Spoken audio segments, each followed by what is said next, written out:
Today, when we look at the modern world, our science, our philosophy, our medicine, our mathematics, we rarely stop to think how many of these foundations were laid centuries ago in a time and place that changed human civilization forever. A place where scholars of different cultures and faiths met under one empire, where ideas traveled alongside merchants, and where learning was celebrated as a divine obligation. This was the era now remembered as the Islamic Golden Age, a period when knowledge flourished at a scale the world had rarely seen before. But the story did not begin with glory. It began humbly in the deserts of the Arabian Peninsula, where a new faith emerged in the 7th century. Islam started as a religious movement, then grew into a small nation, then into an empire that stretched across continents. As it expanded, it embraced not just new lands, but new languages, new cultures, and new ideas. With trade routes connecting the Middle East to Europe, Africa, and Asia, a vast exchange of knowledge began. An exchange that would ignite one of the greatest intellectual revolutions in history. At the heart of this transformation was something unique within the early Islamic worldview, the belief that seeking knowledge was not merely encouraged, but considered a righteous duty. The Quran and Hadith, Islam's central texts, repeatedly placed value on learning, reflection, and the pursuit of truth. To early Muslims, wisdom was not bound by religion or origin. Knowledge from Greeks, Persians, Indians, and Chinese thinkers was welcomed, translated, and built upon. The empire quickly became a sanctuary for scholarship, where curiosity was a virtue and learning was worship. With an emphasis on reading and understanding, literacy spread widely among Muslim communities. Children from diverse backgrounds received education not only in Islamic law, but in philosophy, mathematics, and logic. This culture of learning brought thinkers from different classes together, triggering the exchange of ideas that would accelerate intellectual progress. Over time, this informal system evolved into organized institutions known as madrasas, complexes that served as schools, libraries, and boarding houses. Many of these became the world's first universities to grant degrees.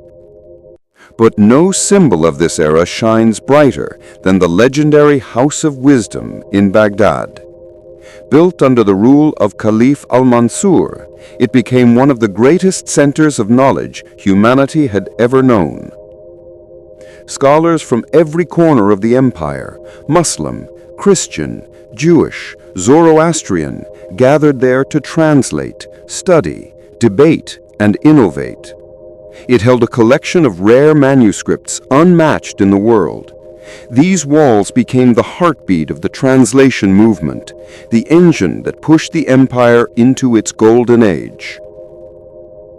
The Islamic Empire was vast and multilingual. Fewer than 10% of its inhabitants were Muslim in its early centuries, and even fewer spoke Arabic.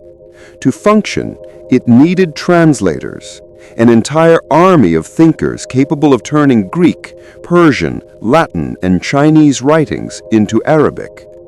When the empire expanded into the former territories of the Sasanian Empire, it encountered a rich community of Persian scholars and Greek academics who had fled the Byzantine world. Suddenly, an enormous library of ancient knowledge became accessible, waiting to be preserved and expanded. Even events that seemed insignificant at the time would change history forever. After the Battle of Talas in 751, several Chinese prisoners were brought into the empire.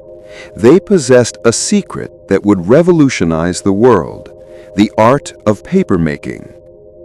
Until then, books had been copied onto expensive and time-consuming materials like vellum or parchment. Paper made the production of books faster, cheaper, and more widespread. Suddenly, the empire could duplicate translations at a massive scale, distributing ideas across cities and regions. Without paper, the Islamic Golden Age would never have reached its full potential. The translation movement grew rapidly. Classical Greek texts, Persian scientific writings, and Indian mathematical treatises were all translated into Arabic. Many works of Aristotle, Galen, Hippocrates, and countless others survived into the modern age only because Muslim scholars preserved them. Rooms within the House of Wisdom were dedicated to translation alone.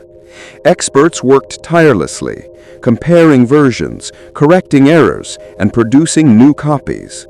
Once a text was translated, highly trained scribes reproduced it with beautiful handwriting, turning foreign works into accessible Arabic literature. This massive wave of translation gave birth not just to preservation, but innovation. Scholars began to build upon the ideas they had inherited. They questioned Greek logic, expanded on Persian astronomy, and experimented with Indian mathematics. The empire had created a melting pot of intellectual disciplines, and from that mixture came breakthroughs that would influence humanity for centuries. Among the greatest thinkers of this era was Ibn Khaldun, a Tunisian scholar whose ideas were so advanced that modern academics often describe him as the father of several social sciences.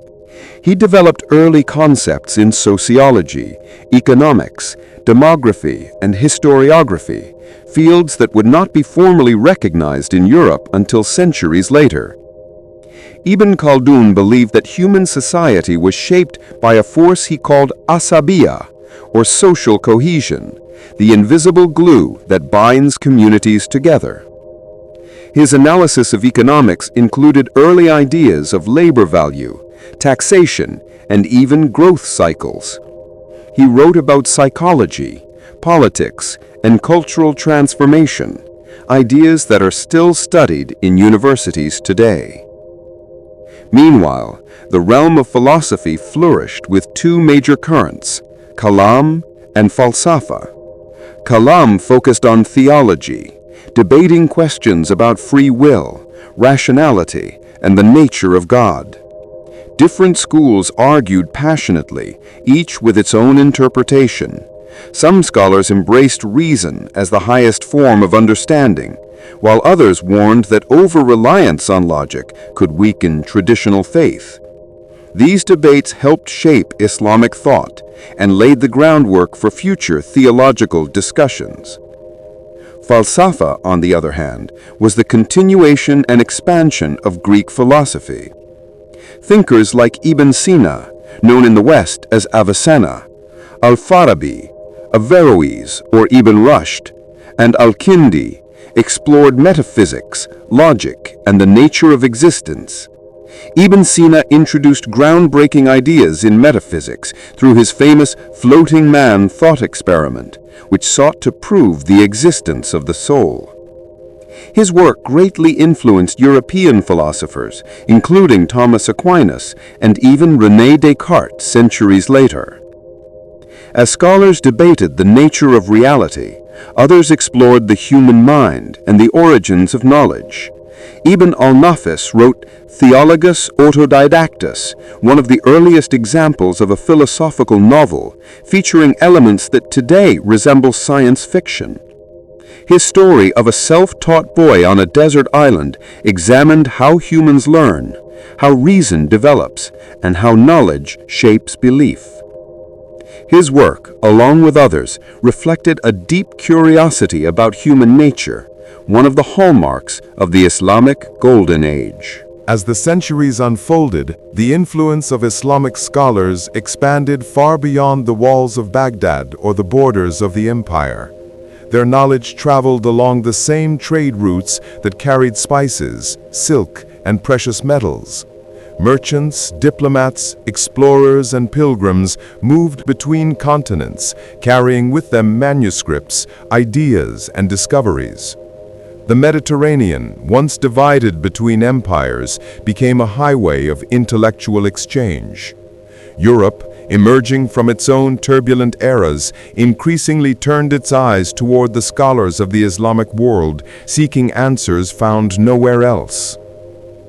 One reason the Islamic Golden Age had such a monumental impact was its remarkable inclusivity.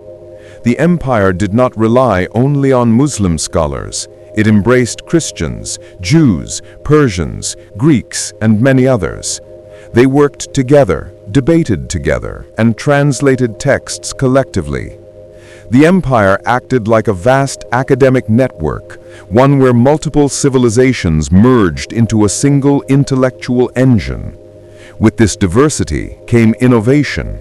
The combination of Greek logic, Persian literature, Indian mathematics, and Arabic linguistic precision created a platform for discoveries unheard of in earlier centuries. And it was not only philosophy or the humanities that thrived. The social sciences began to develop in ways unseen elsewhere. Ibn Khaldun's theories inspired debates for generations, challenging rulers, influencing governance, and reshaping how history was recorded. His idea that civilizations rose and fell in predictable cycles would echo through European literature and political theory long after his time.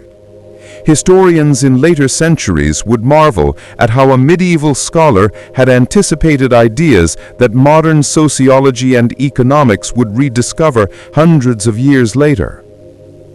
Philosophers of the era continued to push boundaries.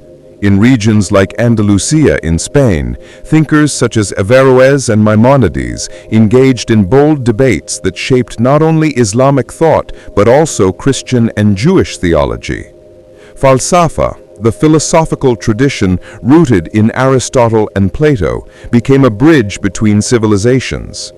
Latin translations of Arabic commentaries spread across Europe, helping launch the intellectual awakening that would eventually become the Renaissance. Without these translations, European universities might never have embraced Aristotelian logic or developed a systematic approach to science and reason. Meanwhile, the translation movement continued to expand, bringing new subjects into focus. Mathematics introduced innovations like algebra, algorithms, and the decimal system. Geography and map-making advanced as explorers documented the world around them. Astronomy grew more precise as scholars developed new instruments and observational techniques. All of these fields were connected by one simple idea: knowledge was infinite, and pursuing it was a noble act. Inside the great libraries and madrasas, debates echoed through the halls. Scholars questioned ancient texts, corrected mistakes, and introduced their own theories. Nothing was accepted blindly. Knowledge was tested, compared, re-evaluated, and improved. The Islamic Golden Age became an era defined not by memorization, but by curiosity and intellectual courage. And yet, behind every scientific or philosophical achievement lay a deeper truth. All these advancements were made possible because the empire valued education itself. Learning was not restricted to elites or priests. It was encouraged for ordinary people, for merchants, for rulers, and for travelers.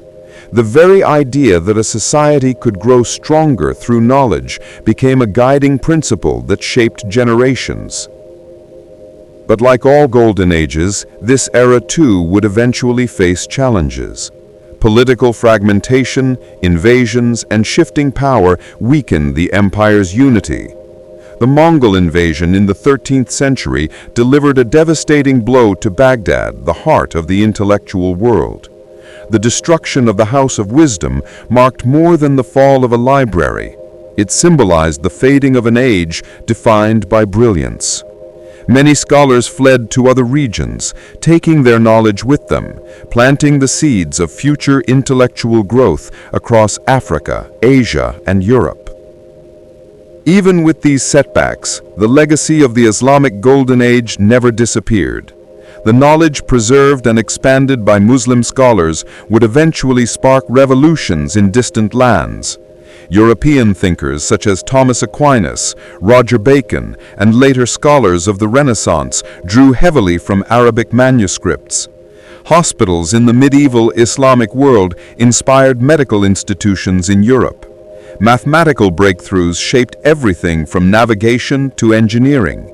Philosophical works from Ibn Sina and Ibn Rushd continued to be studied in European universities for centuries. What makes this story even more extraordinary is that much of what we know today about science, medicine, logic, and even storytelling was shaped by thinkers living more than 1,000 years ago. Their curiosity bridged civilizations. Their translations rescued entire libraries of ancient knowledge from being lost forever. Their ideas inspired future generations to question, to explore, and to imagine. The Islamic Golden Age was not just a period of time, it was a shift in human thinking. It proved that knowledge thrives when curiosity is welcomed, when cultures interact, and when ideas move freely across borders. It showed that wisdom can come from any civilization, and that progress is born from openness rather than isolation.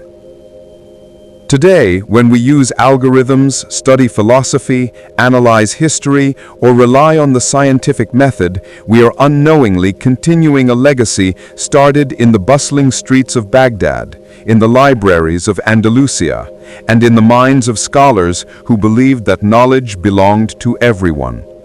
Their world may have faded, but their influence remains in every classroom, every laboratory, and every library on Earth.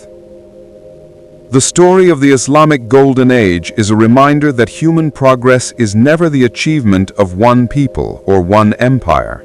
It is the result of shared curiosity, collective learning, and the courage to explore beyond the familiar. As we look back at this extraordinary era, we also look forward, realizing that the future of knowledge depends on the same principles that fueled the past: openness, diversity, learning, and the endless pursuit of truth. And as this chapter of history closes, one lesson becomes clear. Civilizations rise and fall, but ideas endure.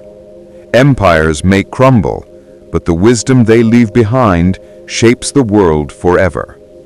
The Islamic Golden Age stands as one of the brightest examples of how knowledge can transform humanity, and its light continues to guide us even today.